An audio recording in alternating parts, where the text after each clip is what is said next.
안녕하세요. 생방송 강원도가 좋다 이의선입니다. 자, 오늘은 화제가 되고 있는 현장 속의 사람들 또는 만나고 싶었던 분들을 스튜디오로 초대해서 이야기 나눠보는 시간입니다. 잠시 후에 오늘의 초대 손님 만나보도록 하고요. 자, 먼저 오늘의 주요 단신부터 만나보시죠.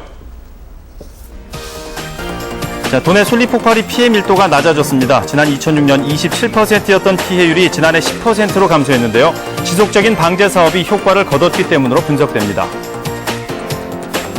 대표적인 탄광도시 정선에서 사북 석탄문화제가 오는 24일부터 열흘 동안 펼쳐집니다. 석탄 산업의 역사와 문화를 재조명하게 되는데요. 주민 화합의 장으로 거듭나길 바랍니다.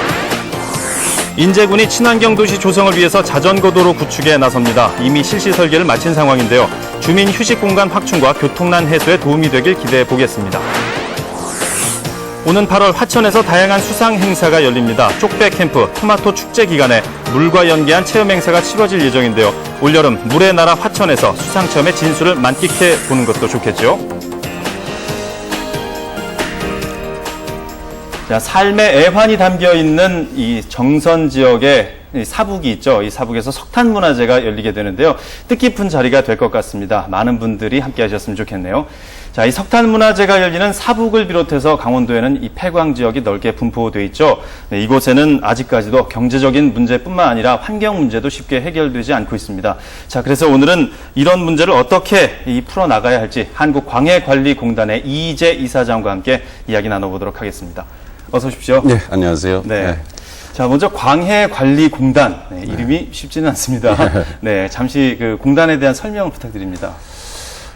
저희 기관 이름이 좀 생소합니다. 그 중에서 특히 광해란 말이 생소한데, 광해란 말은 그 광산 피해란 말의 줄임말이거든요. 예.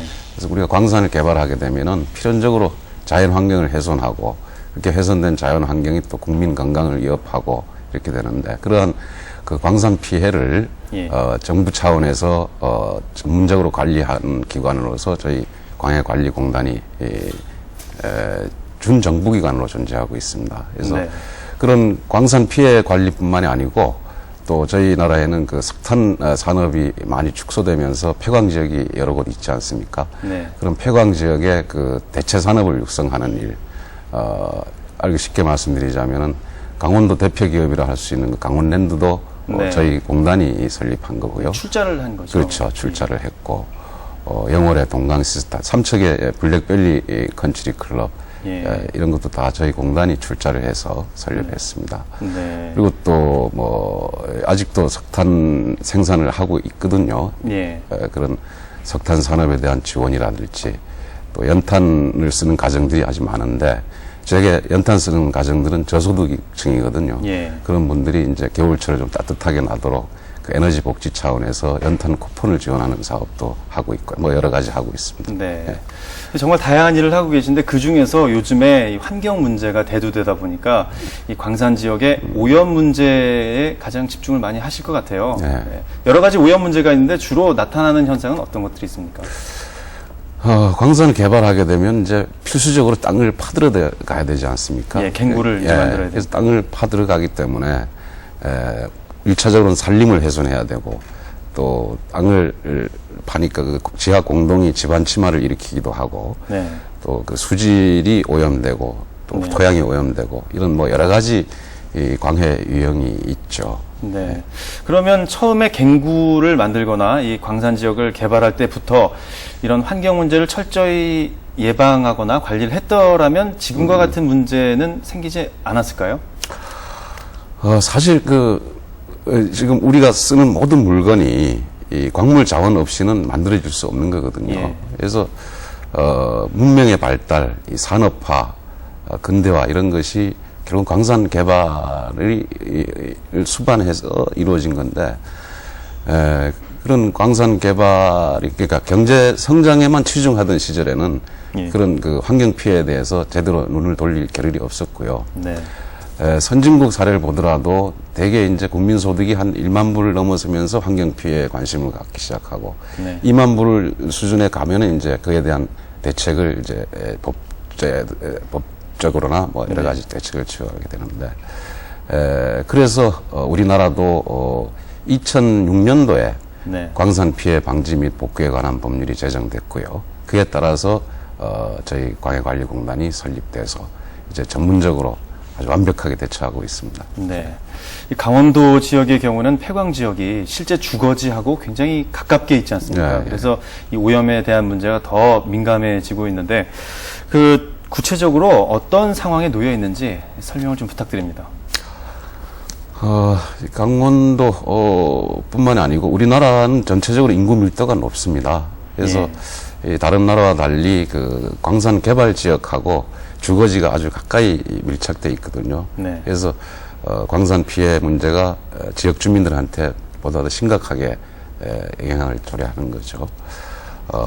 거기다가 특히 저희 나라만 해도 전국적으로 한 6천여 곳의 그 광산이 존재했습니다. 예. 지금 거의 다 폐광이 됐습니다만은 그 중에 그 개소수 면이나 또 광산 규모 면이나 또 저희가 기관의 예산을 집행하는 액수 문제나 여러 가지 측면에서 볼 때 저희가 이 전국적으로 강원지사, 영남지사, 또 충청지사, 예.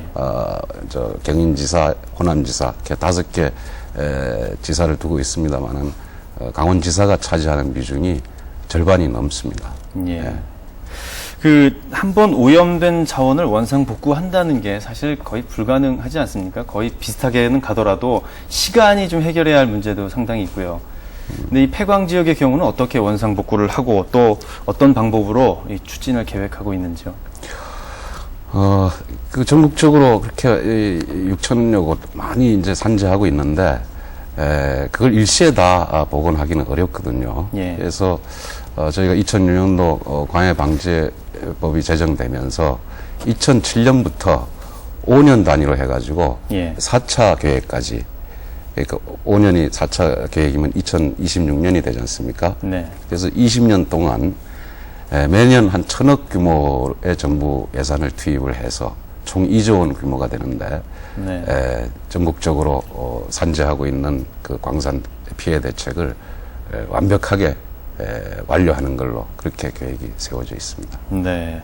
근데 이런 사업을 하시기 위해서는 뭐 오랜 기간이 걸릴 뿐만 아니라 인력 문제도 있고요. 그리고 예산 문제가 사실 가장 민감할 것 같습니다. 돈이 있어야 사업을 추진하니까요. 그렇습니다. 그래서 사실 저희 기관 입장에서 보면은 예산이 좀 충분히 뒷받침되면은 전국적으로 뭐 2026년까지 갈 게 아니라 그냥 한꺼번에 해결하고 싶죠. 그러나 정부 재정이라는 게 한계가 있고 또 저희 기관만 있는 것도 아니고 따라서 저희 기관 입장에서는 그 주어진 예산 그 범위 안에서 최대한 알뜰하게 효율적으로 계획을 세우고 집행을 해서 적어도 저희가 사업을 완료한 지역에 대해서는 정말 지역 주민들이 안심할 수 있도록 네. 완벽히 대처하도록 노력할 따름입니다. 네. 이 폐광 지역의 환경 문제도 참 중요하지만 그래도 이 주민들의 피해도 좀 많이 집중을 해야 되는데 얼마 전에 그 영월 지역의 시멘트 분진 문제도 있었고요. 또 오래된 얘기지만 진폐 문제도 있습니다. 이런 문제들도 좀 어떻게 해결을 하려고 노력하시나요? 예, 사실 참 중요한 말씀이십니다. 그 석탄 공급이 주로 강원도에서 이루어졌는데 우리나라 그 산업화 근대화도 강원도에서 석탄을 그렇게 공급을 안 했으면 가능했겠습니까? 그리고 또 지금 시멘트 생산도 거의 강원도가 많이 차지하고 있잖아요. 그 전국적으로 경제 개발하면서 고속도로 닦고 뭐 대도시에 고층 아파트 건물 올리고 공급된 시멘트들 이런데 종사한 분들이 아니었다면은 사실 현재와 같은 경제 성장을 이루기 불가능했을 겁니다. 그래서 그런 그 업에 종사했던 분들 또 그런 광물 자원 생산 지역에 거주했던 지역 주민에 대해서는 좀 그런 관점에서 좀 봐줄 필요가 있다고 생각하고요. 만약에 어떤 그 광산 개발로 인한 그 피해가 확실히 확인되는 바가 있다면은 아까 말씀드린 대로 그러한 생산을 통해서 전국적인 경제적 혜택을 본 거니까 그럼 당연히 정부가 관심을 갖고 그 대책을 수립해서 지원해야 된다고 생각합니다. 네. 그리고 대체 사업 융자 지원도 하고 계시다고 들었는데 네. 그 전국적으로 시행이 되는 거지만 거의 강원도에 한 3분의 2 정도가 투자가 되는 것 같더라고요. 많이 그래서, 집중되고 있죠. 예, 올해 초에 이제 사업 대상지 현재 실사가 있었고 이제 선정도 됐는데 어떤 산업들이 보통 선정이 됩니까? 예. 아까 말씀드린 대로 그 폐광 지역은 주로 이건 석탄 폐광 지역입니다. 예. 옛날에 석탄이 많이 생산될 때는 그 지역에 인구도 많았고 지역 예. 경제가 활기찼지 않습니까? 그러나 폐광이 되면서 인구도 줄고 지역 경제가 급격히 위축되는데 그것을 어떻게든지 막아보고 새롭게 신산업 동력을 넣어보자라고 한 게 이제 강원랜드 같은 출자법인을 설립하는 안이고요. 예. 그러한 직접 출자 말고도 그 지역에서 중소규모의 기업을 운영하는 분들이 기존에 계시던 분들도 있을 거고 네. 또 새롭게 기업을 창업하는 분들도 있을 텐데 폐광 지역에 그런 그 기업들이 많이 좀 유치될 수 있도록 좀 장려하자는 취지에서 저희 공단이 그 폐광 지역에 기업을 운영하는 분들한테는 아주 저리의 자금을 융자해주고 있습니다. 네. 그래서 거기에 매년 한 50억, 지금까지 제가 알기로 한 1,600억 가량이 지원이 됐는데, 예. 앞으로 그 지역 경제 활성화를 위해서 좀 늘리고자 노력하고 있고, 금년에 한 200억 정도로 늘렸고, 어떻게 해야 자격이 되는지는 저희 기관 홈페이지에 들어오시면 아주 자세히 네, 자세한 내용 홈페이지를 통해서 확인하시면 되겠네요. 안내되고 있습니다. 네. 그리고 대체 산업 융자 지원 사업 말고도 이제 시작하면서 말씀해 주셨던 출자도 많이 하고 계신데 강원랜드 출자도 있었고 또 동강시스타, 삼척 블랙밸리 컨트리 리조트 이것도 있는데 강원랜드는 뭐 누구나 다 알고 계시겠지만 동강시스타나 삼척 블랙밸리 같은 경우는 잘 모르는 분도 계실 텐데 좀 설명 좀 해주시죠. 전국적으로 그 폐광지역진흥특별법에 의해서 폐광지역으로 지정된 곳이 7군데거든요. 예. 근데 강원도가 제일 많습니다. 4군데예요. 예. 태백, 삼척, 정선, 영월. 그래서 이제 각 시군별로 그런 이제 대산업을 설립하고 있는데 강원랜드는 잘 아시고 계시고 삼척 블랙밸리는 골프장입니다. 거기가 원래 탄광 자리인데 그거는 자연 생태적으로 폐석 더미를 갖다가 재개발한 형태거든요. 그래서 사실 의미가 있는 골프장입니다. 네. 그래서 거기에 고용 효과라든가 지역 경제에 기여하도록 하고 있고 네. 영월 동강시스타는 지금 건설 중입니다.